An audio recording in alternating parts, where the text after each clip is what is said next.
பனி போல பெய்யும் பரிசுத்தரே, மலையாக பொழியும் ஆவியே. பனி போல பெய்யும் பரிசுத்தரே, மலையாக பொழியும் ஆவியே. ஆவியே ஆவியே, மலையாக பொழியும் ஆவியே.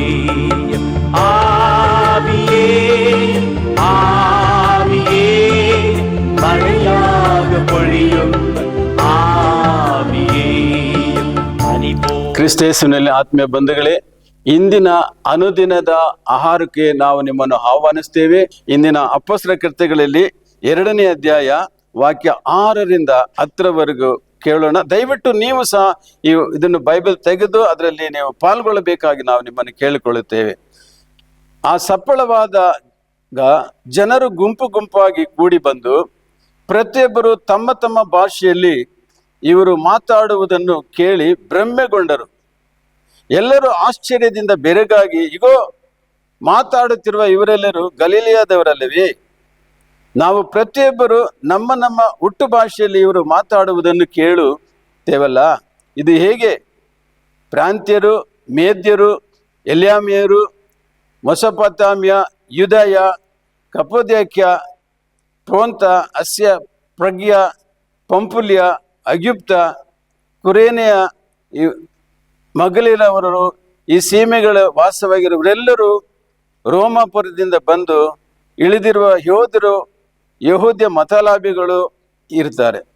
ಕ್ರಿಸ್ತನಲ್ಲಿ ಆತ್ಮೀಯ ಬಂಧುಗಳೇ, ಈ ವಾಕ್ಯದ ಮುಖಾಂತರವಾಗಿ ಪವಿತ್ರಾತ್ಮರ ಒಂದು ಕೃಪೆ, ಅಪೊಸ್ತಲರು ಪವಿತ್ರಾತ್ಮರ ವರದಾನವನ್ನು ಪಡೆದುಕೊಂಡಾಗ ಅವರು ಬೇರೆ ಬೇರೆ ಭಾಷೆಗಳಲ್ಲಿ ಕೇಳಿದವರಿಗೆ ಅದು ಅರ್ಥವಾಯಿತು ಎಂಬುದಾಗಿ ನೋಡುತ್ತೇವೆ. ಅವರು ಮಾತಾಡಿದ್ದು ಒಂದೇ ಭಾಷೆ ಆದರೂ ಅವರ ಮಾತೃಭಾಷೆಯಲ್ಲಿ ಅವರ ವಾಕ್ಯವನ್ನು ಕೇಳುವಾಗ ಅವರು ಅದನ್ನು ಭ್ರಮೆಗೊಂಡರು ಎಂಬುದಾಗಿ ನೋಡುತ್ತೇವೆ.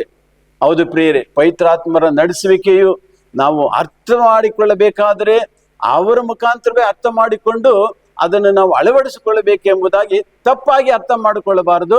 ಅವರು ಮಾತಾಡಿದ ವಾಕ್ಯ ಅವರ ಸ್ವಂತ ಭಾಷೆಯಲ್ಲಿ ಕೇಳಿದರು ಎಂಬುದಾಗಿ ನೋಡ್ತೇವೆ.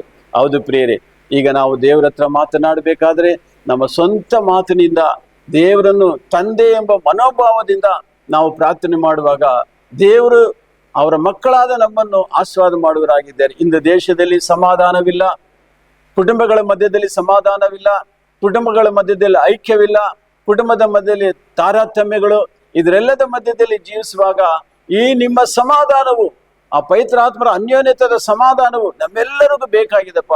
ಅದರ ನಿಮಿತ್ತವಾಗಿ ಅನಾರೋಗ್ಯದಲ್ಲಿರುವವರಿಗೆ, ಅಸಮಾಧಾನದಲ್ಲಿರುವವರಿಗೆ, ಕುಟುಂಬದಲ್ಲಿ ಐಕ್ಯ ಇಲ್ಲದವರಿಗೆ ಇಂದಿನ ಆಶೀರ್ವಾದ ಯಾವ ರೀತಿಯಲ್ಲಿ ನಿಮ್ಮನ್ನು ನಿರೀಕ್ಷಿಸುತ್ತಾರೋ ಅವರಿಗೆ ನೀವೇ ಆಶೀರ್ವಾದ ಬುಗ್ಗೆಯಾಗಿದ್ದು ನಿಮ್ಮಿಂದ ಅವರು ಆಶೀರ್ವಾದ ಪಡೆದುಕೊಳ್ಳುವಂತೆ, ಅನಾರೋಗ್ಯವರಿಗೆ ಆರೋಗ್ಯವನ್ನು, ಅಸಮಾಧಾನದವರಿಗೆ ಸಮಾಧಾನವನ್ನು, ಮಕ್ಕಳಿಗೆ ಬೇಕಾದ ಸುರಕ್ಷತೆಯನ್ನು, ಯೌವನ ಕಾಯಲದಲ್ಲಿ ದೇವರಿಗೆ ಪ್ರಥಮ ಸ್ಥಾನ ಕೊಡುವ ಮಕ್ಕಳಾಗುವ ಹಾಗೆ ಮಕ್ಕಳನ್ನು ನಿಮ್ಮ ಮಕ್ಕಳಾಗಿ ಬೆಳೆಸುವ ಜ್ಞಾನ, ತಿಳುವಳಿಕೆಯನ್ನು ಕೊಟ್ಟು ಅದರ ಮುಖಾಂತರವಾಗಿ ನಿಮ್ಮ ಆಧ್ಯಾತ್ಮಿಕ ಜೀವನದಲ್ಲಿ ನಿಮ್ಮನ್ನೇ ನಾವು ಘನಪಡಿಸುವ ಹಾಗೆ ನಮ್ಮನ್ನು ಆಶೀರ್ವದಿಸಿ ನಡೆಸಬೇಕಾಗಿ ಪ್ರಾರ್ಥಿಸ್ತೇವೆ.